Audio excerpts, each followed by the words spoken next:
মধ্যমগ্রামে রক্তাক্ত হামলা, গুলিতে খুন শুভেন্দু অধিকারী আত্মসহায়ক চন্দ্রনাথ রথ। মধ্যমগ্রামে চাঞ্চল্যকর গুলিতে ঝাঁঝরা করে হত্যা করা হলো শুভেন্দু অধিকারীর আত্মসহায়ক চন্দ্রনাথ রথকে। জানা গিয়েছে, ভারতীয় বায়ুসেনার প্রাক্তন কর্মী চন্দ্রনাথ গত 5 বছর ধরে শুভেন্দু অধিকারীর ঘনিষ্ঠ সহযোগী হিসাবে কাজ করছিলেন।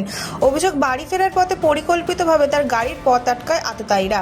তারপর পয়েন্ট ব্ল্যাঙ্ক রেঞ্জ থেকে চলে পরপর গুলি। মাথা, বুক ও পেটে গুলি লাগে চন্দ্রনাথের। গুরুতর আহত অবস্থা থেকে হাসপাতালে নিয়ে যাওয়া হলে চিকিৎসকরা মৃত বলে ঘোষণা করেন।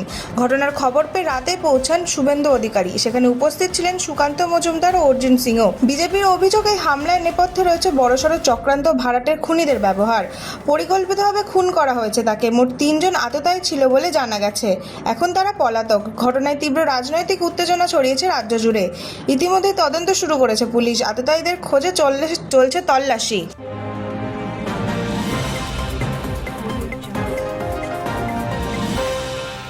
চন্দ্রনাথ রথ খুনের তৃণমূলের সিবিআই তদন্ত দাবি। মধ্যমগ্রামের শুভেন্দু অধিকারীর আত্মসহায়ক চন্দ্রনাথ রথ খুনের ঘটনায় তীব্র প্রতিক্রিয়া দিল অল ইন্ডিয়া তৃণমূল কংগ্রেস।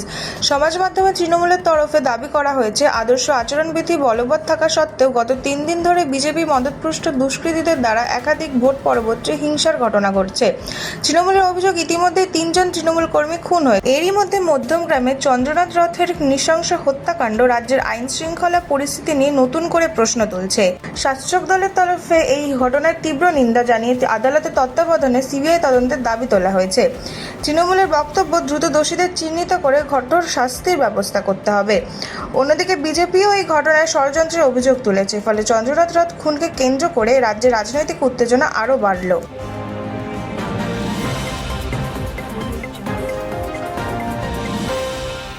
রাজনীতির ঊর্ধ্বে সৌজন্য, বামেদের হাতে ফরওয়ার্ড ব্লক অফিস ফিরিয়ে দিলেন বিজেপি বিধায়ক অজয় রায়। দিনহাটা রাজনৈতিক মহলে নজির গড়লেন নবনির্বাচিত বিজেপি প্রার্থী অজয় রায়। তৃণমূল নেতা উদয়ন গুহকে হারিয়ে জয়ী হওয়ার পরে সৌজন্যের বার্তা দিল বিজেপি শিবির। উদয়ন গুহ জয়ের পরে অতীতে ফরওয়ার্ড ব্লকের যে দলীয় অফিস তৃণমূলের দখলে চলে গিয়েছিল, সেই অফিসে ফের বাম নেতৃত্বের হাতে তুলে দিলেন অজয় রায়। এই ঘটনাকে কেন্দ্র করে দিনহাটার রাজনৈতিক মহলে শুরু হয়েছে জোর চর্চা। রাজনৈতিক মতাদর্শ আলাদা হলেও গণতান্ত্রিক সৌজন্যের এই পদক্ষেপকে স্বাগত জানিয়েছেন তিনি। মতাদর্শ আলাদা থাকতেই পারে, তার মানে এই নয় যে কেউ যদি আমার বিরোধী পার্টি হয় তার উপর আমাকে চড়াও হতে হবে, তাকে আক্রমণ করতে হবে, তার সাথে কথা বলা যাবে না। আমরা চাই যে দিনহাটা যে কৃষ্টি কালচার ছিল একটা সময়, মানুষের মধ্যে যে মেলবন্ধন ছিল, যে কৃষ্টি কালচার দিনহাটা ছিল, খেলাধুলার যে জগৎ ছিল, সেটা দিনহাটা আবার ফিরে আসে।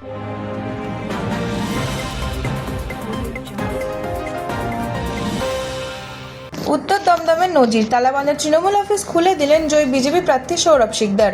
উত্তর দমদমের 21 নম্বর ওয়ার্ডে ভোট পরবর্তী রাজনৈতিক উত্তেজনার মাঝেই দেখা গেল এক ভিন্ন ছবি।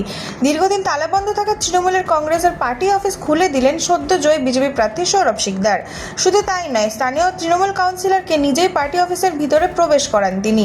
ঘটনাকে ঘিরে এলাকায় চাঞ্চল্য তৈরি হলে উত্তপ্ত রাজনীতির আবহে উত্তর দমদমের এই ছবি নতুন বার্তা দিল। এই ঘটনাকে সৌজন্য, গণতান্ত্রিক সংস্কৃতির উদাহরণ বলেই মনে করা হচ্ছে। আপনাকে কেউ ডিস্টার্ব করবে? আমি খবর পেয়েছিলাম যে দিদির এখানে, এখানকার কাউন্সিলর, তৃণমূলের কাউন্সিলর, এখানে এরকম ভাঙচুর করা হয়েছে, জোর করে বন্ধ করে দেওয়া হয়েছে এবং হুমকি দেওয়া হয়েছে যে যত বড় নেতা আসুক খুলতে পারে।